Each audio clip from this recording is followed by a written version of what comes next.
इस वीडियो में हम फ्रस्टम का जो है क्राउड सरफेस एरिया डिस्क्राइब करके दिखाएंगे कि फ्रस्टम का एरिया हम कैसे वेरीफाई कर सकते हैं।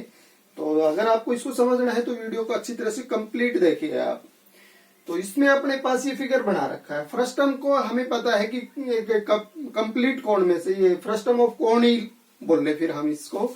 अगर हम कंप्लीट कोण में से एक स्मॉल कोण कट आउट कर देते हैं बेस के पैरेलल एक प्लेन से, तो जो अपने पास नीचे जो पार्ट बचता है उसको हम फ्रस्टम बोलते हैं या फ्रस्टम ऑफ कोण बोल रहे हैं इसको हम। तो अब ये जो फिगर दिख रहा है इसमें एक स्मॉल कोण है, कैपिटल कोण है और एक फ्रस्टम। इसका मतलब इसमें तीन चीजें यूज हो रही हैं, तो तीनों की डायमेंशन को अलग अलग नाम दे लेते हैं हम। तो जो अपने पास कैपिटल यूज हो रहा है उसको L1, R1, H1 ऐसे नाम दे देते हैं। तो कैपिटल है उसकी slant height L1, radius R1 और जो हाइट है इसकी वो H1। ऐसे हमने कैपिटल कोण की जो अपने पास डायमेंशन है वो डिसाइड की है। स्मॉल वालों को 2 से डिसाइड कर दें, H यानी कि ये L2 डिसाइड कर दी, ये R2 और ये है H2। अब अपने पास जो फ्रस्टम की बचेंगी वो यानी कि 1 और 2 लगाने की बजाय बस लेटर यूज कर लेंगे उसमें स्मॉल। अब अपने पास ये जो फ्रस्टम की हाइट है इसको H नाम दे देते हैं। जो अपने पास स्लैंट हाइट है इसकी वो L नाम दे देते हैं। और जो इसमें रेडियस यूज हो रही है वो तो एक तो अपने पास स्मॉल कोण से कॉमन होगी और एक कैपिटल कोण से कॉमन होगी जो ऑलरेडी डिसाइड है R1 और R2 से। अब इसकी हमने crowd surface area find out करना है। अगर इसका क्राउड सरफेस एरिया हम फिगर के अकॉर्डिंग चेक करें तो इसमें से ऊपर कंप्लीट कोण में से एक स्मॉल कोण उठाया गया है। अगर इसको हम कंप्लीट में से स्मॉल उठा लेते हैं तो नीचे जो एरिया बचता है वो फ्रस्टम का क्राउड सरफेस एरिया है। तो कंप्लीट के क्राउड सरफेस में से स्मॉल का क्राउड सरफेस हटा है तब फ्रस्टम का क्राउड सरफेस एरिया आया है। इसका मतलब curved surface area of frustum क्या हुआ? Curved surface of larger cone minus curved surface of smaller cone. Curved surface area of frustum, curved surface area of larger cone minus curved surface area of smaller कोण।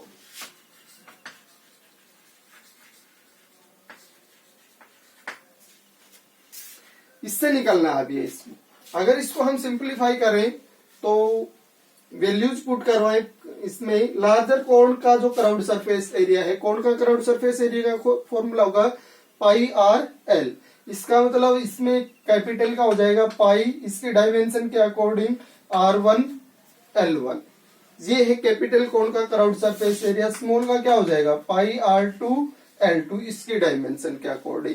Simplify करें तो pi common लेके R1 L1 minus R2 L2 ऐसे लिख सकते हैं इसको। अब ये जो कुछ डायमेंशंस ऐसी यूज हो रही हैं जो फ्रस्टम में यूज नहीं हो रही, इसका मतलब हमें जो भी डायमेंशन अब इसमें बचती है सारी फ्रस्टम की होनी चाहिए। R1 R2 तो फ्रस्टम में यूज हो रहे हैं लेकिन L1 L2 यूज नहीं हो रहे फ्रस्टम में। फ्रस्टम में यूज हो रहा है L। इसका मतलब L1 L2 को हमने चेंज करना है। L1 L2 को R1 R2 में ही चेंज कर लेते हैं। तो इसको चेंज करने के लिए हमें सिमिलर ट्रायंगल्स की हेल्प लेनी पड़ेगी। जो अपने पास ये जो ट्रायंगल दिख रही है ये सिमिलर होगी कंप्लीट इस ट्रायंगल के। और अगर इन दोनों का रीजन दे हम, अगर नाम दे देते हैं इसको ABC और इसको DE, तो यहां से एक पार्ट बना ले हम समझाने के लिए। बाकी जब हम इसकी वेरिफिकेशंस एग्जाम में देंगे तो ऐसा करने की जरूरत नहीं पड़ेगी, डायरेक्ट हम उसको लिख सकते हैं। और ये जो क्वेश्चन है CBSE एग्जाम में पूछ भी लिए जाते हैं कई बार कि describe crowd surface area of frustum या सरफेस एरिया ऑफ फ्रस्टम या वॉल्यूम ऑफ फ्रस्टम। ये अपने पास बोर्ड्स की एग्जाम्स में भी आ सकते हैं। तो हमने कहा कि ट्रायंगल ABC जो है वो सिमिलर आएगी किसके? ADE के। और इसका रीजन हम देंगे जो ABC ट्रायंगल में जो A एंगल यूज होगा वो ये होगा और ADE में जो होगा अपने पास वो भी यही होगा। इसका मतलब A एंगल दोनों ट्रायंगल्स में कॉमन है इसलिए इक्वल हो गया। और B और D एंगल्स यहाँ हाइट यूज हुई है तो 90 डिग्री है और यहाँ D से भी हाइट यूज हुई है तो ये भी 90 डिग्री है। बी और डी कोरस्पॉन्डिंग है और ये किस लिए इक्वल है, 90 होने के कारण। तो इसका मतलब इस ट्रायंगल के दो एंगल्स इस ट्रायंगल्स के दो कोरस्पॉन्डिंग एंगल्स के इक्वल हैं, तो इन दोनों ट्रायंगल्स को सिमिलर नाम दे सकते हैं। अगर ये सिमिलर है तो कोरस्पॉन्डिंग साइड्स का रेशियो क्या होगा, इक्वल, क्योंकि सिमिलर ट्रायंगल्स की कोरस्पॉन्डिंग साइड्स का रेशियो क्या होता है, इक्वल। अब यहां से हमने इस क्वेश्चन के अकॉर्डिंग जो यूज करना है वो रिलेशन होनी चाहिए रेडियस और स्लैंट हाइट में। तो इसका मतलब यहां से इसकी रेडियस और स्लैंट हाइट में रेशियो ले लेते हैं और इसकी रेडियस और स्लैंट हाइट में रेशियो ले लेते हैं। तो यहाँ L की वैल्यू निकालनी है तो L को ऊपर रख लेते हैं, इसका मतलब इसकी स्लैंट हाइट को ऊपर रख लें। तो इसमें स्लैंट हाइट क्या बन रही है, SC, तो SC को ऊपर रख लिया और इसका रेशियो हम रेडियस के साथ दिखा रहे हैं, तो इसमें रेडियस क्या है, BC।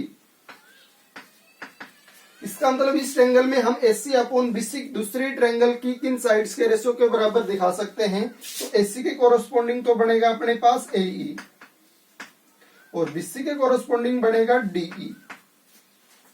अभी अगर इसमें वैल्यूज यूज करते हैं हम तो SC है अपने पास L2, BC है R2, AE है अपने पास AE है L1।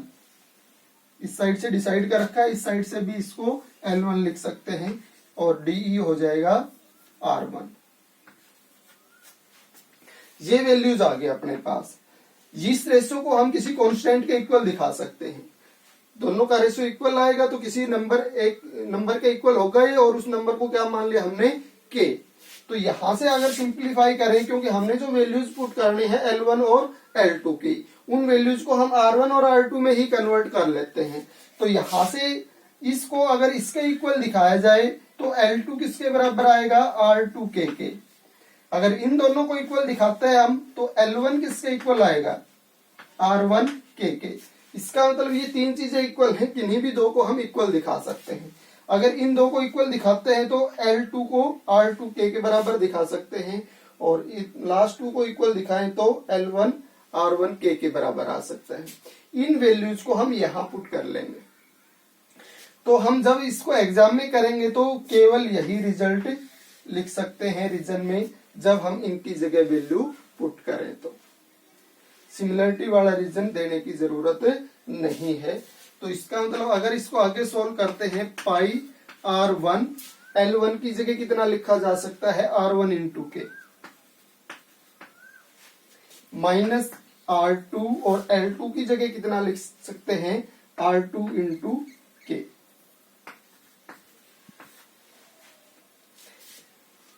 बिल्कुल अब यहां से अपने पास क्लियर हो जाएगा कि यहाँ ये जो प्रोडक्ट है R1 स्क्वायर के हो जाएगी और ये जो प्रोडक्ट है माइनस में R2 स्क्वायर के।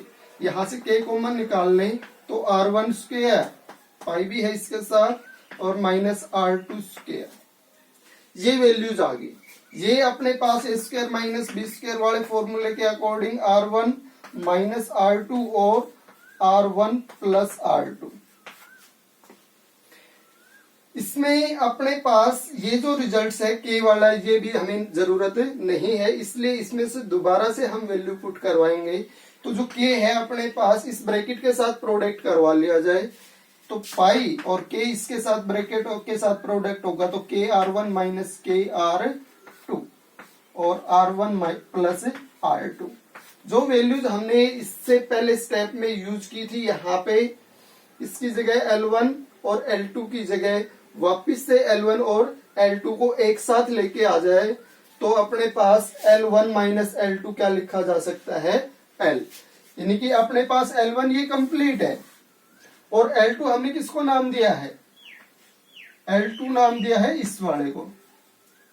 तो इसका मतलब ये स्मॉल कोण की जो डायमेंशन है वो 2 से डिसाइड की है, 2 लगा के L2 R2 H2 ऐसे है ना, और कैपिटल है उसकी L1 R1 H1 ऐसे डिसाइड कर रखे हमने।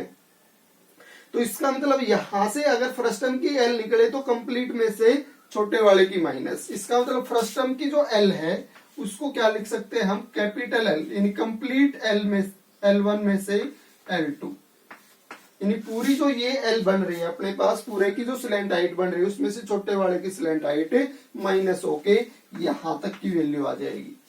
टोटल में से ये पार्ट हटा दे तो ये पार्ट आता है जिसको हम L नाम दे सकते हैं। तो इसका मतलब अब अगर ऐसा करेंगे हम तो इन दोनों की वैल्यू साथ ही है, इससे ये दोनों अलग अलग थी, R1 R2 थे इनके साथ, है ना, तो दोनों एक साथ यूज नहीं हो रही थी। अगर अब इस सिंप्लीफिकेशन के बाद हम चेक करेंगे तो ये दोनों एक साथ यूज हो जाएंगी। KR1 किसके बराबर लिखा जा सकता है, L1 के बराबर, तो पाई L1 और KR2 किसके बराबर लिखा जा सकता है, L2 के, और R1 प्लस R2। पाई L1 माइनस L2 को क्या लिख सकते हैं हम, L, तो ये हो जाएगी L और ये हो जाएगा R1 प्लस R2। तो इसको हम अगर एडजस्ट करके लिखें प्रोडक्ट में किसी को भी आगे पीछे लिख सकते हैं। तो जैसे अपने पास कोण में होता है वैसे ही पाई इसमें R1 plus R2 into L, कोण में क्या होता है पाई R L, और इसमें क्या आएगा R की जगह R1 प्लस R2 इंटू में L। तो ये अपने पास वेरीफाई हो गया है। जो कोण अपने पास ये जो डायमेंशन आई है ये टोटली किसकी है, फर्स्ट टर्म की। R1 R2 भी फर्स्ट टर्म में है और ये L भी किसकी है, फर्स्ट टर्म की। तो ये है अपने पास curved surface area of first term. अब इसका टोटल सरफेस एरिया अगर यूज करना हो तो टोटल सरफेस एरिया में इसमें ये एरिया यूज होगा टॉप का और बेस का भी। तो इसका टोटल सरफेस एरिया लिखेंगे तो पाई R2 स्क्वायर, ये एरिया बढ़ जाएगा, प्लस में नीचे बेस का जो होगा पाई R1 स्क्वायर, उनको और प्लस करके इसका टोटल सरफेस एरिया हम लिख सकते हैं।